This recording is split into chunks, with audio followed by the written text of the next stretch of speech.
Hello everyone. तो आज बात करते हैं बिग बॉस के 9वें दिन की। तो आज सबसे पहले जो हमने बिग बॉस में देखा वो था ईशा, अविनाश और एलिस के बीच की कन्वर्सेशन जो थोड़े से टूटते हुए दिखे। ईशा और एलिस में थोड़ी सी अनबन हो गई जिसकी वजह से वो दोनों ही रो रही थी और अविनाश उन दोनों को समझा रहा था कि मतलब फ्रेंडशिप में ऐसा होता रहता है। तो वो मैंने ही वो पहले ही बोला था कि फेक फ्रेंडशिप लग रही है, तो थोड़ा देखने को मिल भी रही है। नॉमिनेशन के बाद ही पता चल गया था कि ये फ्रेंडशिप सच्ची है कि झूठी।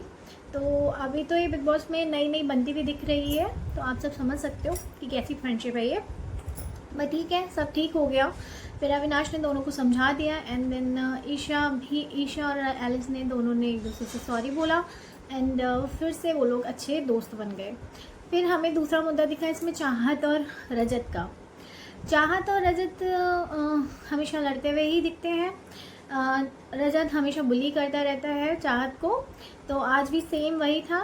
रजत ने शुरू किया और कुछ बोला उसके लिए, लेकिन फिर चाहत ने ये कहकर उसे एंड कर दिया कि तुम हमेशा मुझ पे ही पॉइंट क्यों करते हो, तुम मुझे छोड़कर भी और भी चीज़ों पे पॉइंट कर सकते हो। तो रजत ने बोला कि नहीं, लेकिन रजत तो पता है ना, वो लड़कियों से तो बात करता नहीं है वैसे, लेकिन लड़ाई करने के लिए हमेशा उसे लड़कियां ही चाहिए। तो देख सकते हैं आप कि रजत दलाल का एक अलग रूप ही सामने आ रहा है। रजत वहाँ पर शांत हो गए क्योंकि उनके पास कोई जवाब नहीं था आगे बोलने के लिए। तो उन दोनों की बीच की अनबन हमें हमेशा बिग बॉस में देखने को मिल रही है। लगता नहीं है इन लोगों में जल्दी फ्रेंडशिप होगी। फिर बिग बॉस ने दिया घर वालों को एक टास्क जिसमें था, पहले कैप्टनसी होती थी जिसमें एक कैप्टन चुना जाता था, लेकिन ये था वैसा ही, ये कोई नॉमिनेशन नहीं था, ये कैप्टन के लिए नॉमिनेट करना था। मतलब एक दूसरे को निकालना था, जो बचता वही कैप्टन बनता। वैसे तो दिखाया नहीं गया कि कौन कैप्टन बना है यार, बट सारा कुछ देखने से लग रहा था कि अरफीन खान कैप्टन बना है, क्योंकि नेक्स्ट एपिसोड में दिखाया जा रहा था कि वो कैसे ड्यूटी बांट रहे थे सबको। तो मे बी लग रहा है कि अरफीन खान ही टाइम गॉड बने हैं।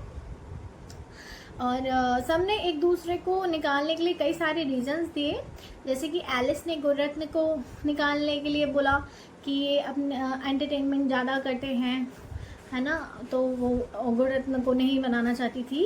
और फिर यहाँ हमें रजत और नायरा की लड़ाई भी देखने को मिली, जिसमें खाने के लिए वो सही से लोगों को इक्वली नहीं बांटते एंड रजत इस पे अपना पॉइंट रखते हैं, बोलते हैं नहीं ये चीज़ गलत है। बिग बॉस अगर मुझसे बोलेंगे कि मेरी गलती है तो मैं ज़रूर मानूंगा, लेकिन मैं नहीं मानता कि ये चीज़ मेरी गलत है और मैंने कुछ भी ऐसा नहीं किया है। नायरा एकदम गलत बोल रही है, वहाँ पे बहुत रोने लगती है, बोलती है कि उसने मुझे अपना पॉइंट ही नहीं रखने दिया, वो मेरी बातों को गलत ही ले जा रहा था। रजत तो सिर्फ अपना ही पॉइंट ऑफ व्यू रखता है कि वही सही है। ऑफकोर्स उसे कैप्टनसी चाहिए थी जो उसके हाथ से निकल गई। उसे लगा नहीं था कि कोई उसे टारगेट करेगा, कोई उसे नॉमिनेट करेगा, बट नहीं, उसके भी कई सारे दुश्मन हो गए हैं इसमें। तो ऑफकोर्स वो कैप्टनसी में तो नहीं आने वाला था, क्योंकि अगर वो कैप्टन बन जाता है तो वो सही से हुकूमत करता लोगों के ऊपर। तो अच्छा है कि रजत दलाल नहीं बना यहाँ पर। एंड दूसरा आया हमारे अविनाश और विवियन का केस। विवियन ने अविनाश को नॉमिनेट किया कि उसे भी टाइम गॉड नहीं बनना चाहिए। विवियन ने अविनाश को नॉमिनेट करने के लिए रीज़न दिया कि अविनाश अपने आप को सबसे सुपीरियर समझने लगे घर में, उन्हें लगता है कि उनका डिसीजन सबसे अच्छा है, सबसे बेस्ट है एंड वही घर को अच्छे से चला सकते हैं। बाकी सब उन्हें सब कम लगते हैं अपने आप से। तो विवियन ने रीज़न सही दिया, क्योंकि हम भी लास्ट 2-3 डेज से देख रहे हैं कि अविनाश का बिहेवियर बहुत चेंज है एंड जैसे वो पहले दिख रहे थे वैसा नहीं है। उन्हें सच में ही लगता है कि वो बहुत ज़्यादा सुपीरियर है। तो यहाँ पे विवियन का रीज़न सही लगा और अविनाश इस पर भड़क गए। अविनाश भी इस नॉमिनेशन से बाहर हो गए एंड मुस्कान बाहर हो गई। फर्स्ट में भी अरफीन आए हैं, तो अरफीन ही टाइम गॉड बने हैं।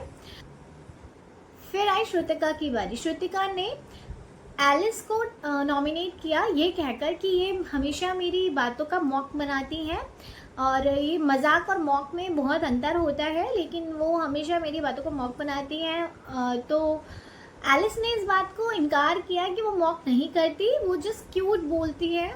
लेकिन श्रुतिका इस बात से बिल्कुल भी पीछे नहीं हटी, उन्होंने बोला नहीं ये मॉक ही करती है। लेकिन एलिस इस पर बहुत ज़्यादा गुस्सा हो गई, उन्हें बहुत गुस्सा आ रहा था, उन्होंने कई वल्गर लैंग्वेज भी यूज़ करी।